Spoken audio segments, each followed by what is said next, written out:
অতি বর্ষণের ফলে ডিভিসি অতিরিক্ত জল ছাড়ায় হুগলির প্রায় ৩৫টি গ্রাম ক্ষতিগ্রস্ত হয়েছে।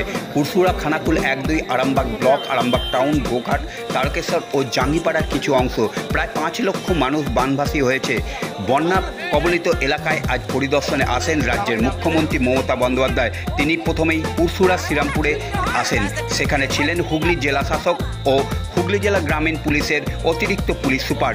গাড়ি থেকে নামতেই এলাকার মানুষ ক্ষোভ দেখাতে থাকে। তার এক মহিলা তিনি বলেন যে এবার কিছু করুন, প্রত্যেক বছরই বন্যায় আমাদের ক্ষতি হয়। অন্যদিকে এলাকার মানুষ ক্ষোভ দেখাতে থাকে। এখনও পর্যন্ত তারা ত্রিপল এবং খাবার পায়নি বলেই দাবি করেন। সঙ্গে সঙ্গে তিনি হুগলির জেলা শাসককে নির্দেশ দেন এলাকার কি অসুবিধা আছে তা খতিয়ে দেখার জন্য রিলিফ ক্যাম্পও চালু করা হয়েছে। তিনি বলেন, আমি বহুবার বলেছি, তা সত্ত্বেও সেন্ট্রাল গভর্নমেন্টের ডিভিসি এবং ঝাড়খণ্ড সরকারের তেলিঘাট ও পাঞ্চেত ড্যাম থেকে জল ছাড়ায় বন্যা হয়েছে। বাংলা ভেসেছে নিজের রাজ্যকে বাঁচিয়ে রেখে। লক্ষ লক্ষ মানুষ ক্ষতিগ্রস্ত হয়েছে বলেই কেন্দ্র সরকার এবং ঝাড়খণ্ড সরকারকে দাবি করেন তিনি।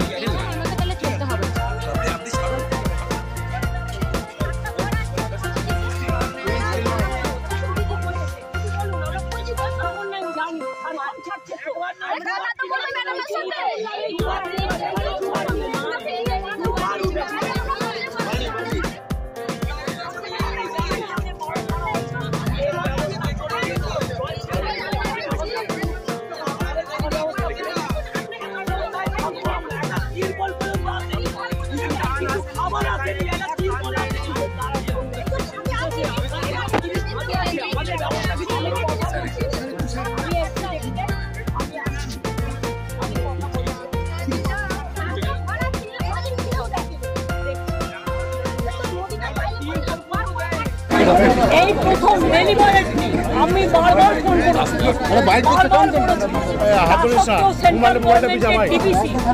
এবং ঝাড়খণ্ড গভর্নমেন্টের তেলুঘাট এবং পঞ্চায়েত থেকে পুরোপুরি নিজেদের রাজ্যকে বাঁচিয়েছে আর বাংলায় পুরো জল ছেড়ে দিয়েছে। লক্ষ লক্ষ মানুষ আজকে বন্যায় আক্রান্ত। জলের স্রোতটা দেখুন, স্পিডটা দেখুন, যে কোনো মুহূর্তে ডুবে যাবে সব।